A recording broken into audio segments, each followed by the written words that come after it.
With its growing revenue, the NBA is making more and more money each year. This means that all of the NBA players are being paid more and more each year.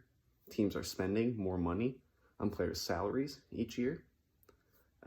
Teams spend almost $70 million each year in general operating costs, and they spend over $125 million in salary each year.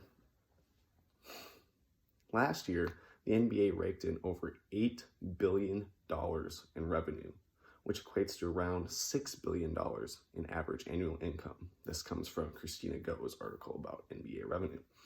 Almost $4 billion each year, league-wide, goes into paying players' salaries, which is nearly half of the total league revenue for each year. Very little of this money goes into paying other important members of each team, like these front office essential employees.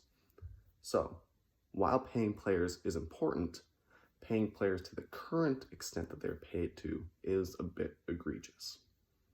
So, I believe that NBA players are overpaid, which is an issue that I believe needs to be resolved. The average NBA starting salary is nearly double that of an NFL player, even though the NFL makes more total revenue each year than the NBA. While this also has some issues to do with the total number of players in the NFL, one of the main causes of this is the NBA's soft salary cap structure. Nathan Reif's article talks more about this. So, what is a salary cap? A salary cap is a document that outlines how much money each team is allowed to spend on player salaries each year. Due to this soft structure, teams are more willing to go over the salary cap than stay under it. There's not that much of a fine for going over the salary cap. Also, the soft structure of this cap allows for more money to be spent paying mid-level players rather than your star players. Your star players, they get paid a lot.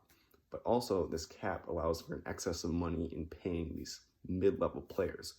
Once these mid-level players are paid or overpaid from this excess of money, they often raise the normal salary for future deals for players of the same ability, which means that star players feel like they should be paid more. This means more money in total is being paid to all the players in the league, which means that, again, a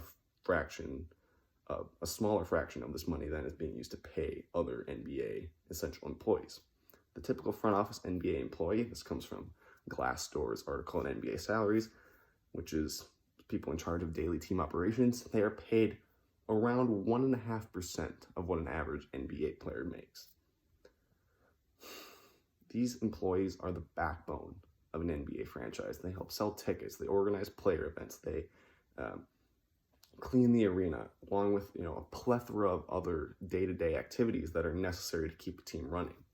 They are crucial to the success of an NBA franchise and should be paid based on their necessity to the team.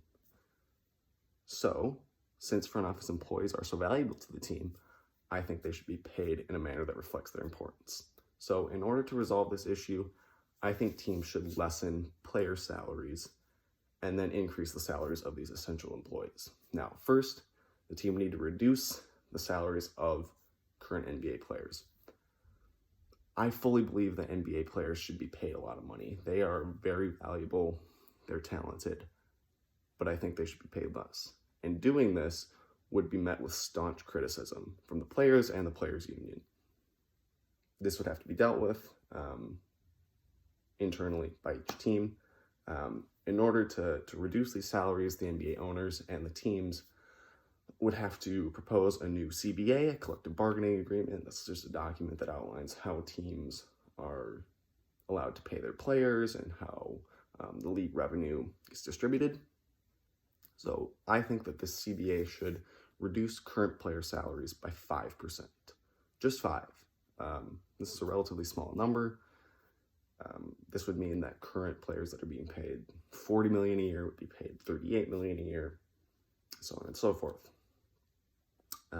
This 5% decrease in player salaries would open somewhere in the neighborhood of $6 million for each NBA team to be used for other purposes. Now, you could say, well, why not use this to renovate the arena? But I think this money should be used to increase the salaries of essential front office employees. Each team would be allowed to determine how they distribute this money to employees. But I really do strongly believe that front office employees should be paid more. I believe that there would be kind of an essential percentage raise for each employee, so maybe a 5% wage increase for each essential employee, but each team would be allowed to do this on their own front. This way teams still have individual freedom in how to distribute this money, and then player opposition to this change in salary would also be handled by each individual team. Now, as I said before, this would be met with staunch criticism. NBA players are extremely important. Do not get me wrong. They should be paid a lot of money. But a 5% decrease in salary really isn't that much. These players, this is just their NBA salary. These players are being paid for endorsements, advertisements, all sorts of other things. They're making way more money than just their NBA salary. And this 5% decrease really isn't that much. But this decrease, this 5% decrease, opens up a ton of money to be able to be used for paying these essential employees, these employees that are the backbone of an NBA team. They are essential for running a team. Obviously, you can't play without the players, but you can't get the team to the arena without these employees. So I think that this solution is effective in this issue of overpaying NBA players. So in conclusion, I believe that NBA players are overpaid. While they are valuable, I think that their NBA salary could be reduced. I think that essential NBA employees, front office employees, should be paid more based on their value to the team. And so by taking away just 5% of salary money, this would open up, as I said, almost $6 million for each team to pay their front office employees more money. So again, this issue is fluid. The exact percentage could be changed, but the problem at hand must be addressed. NBA front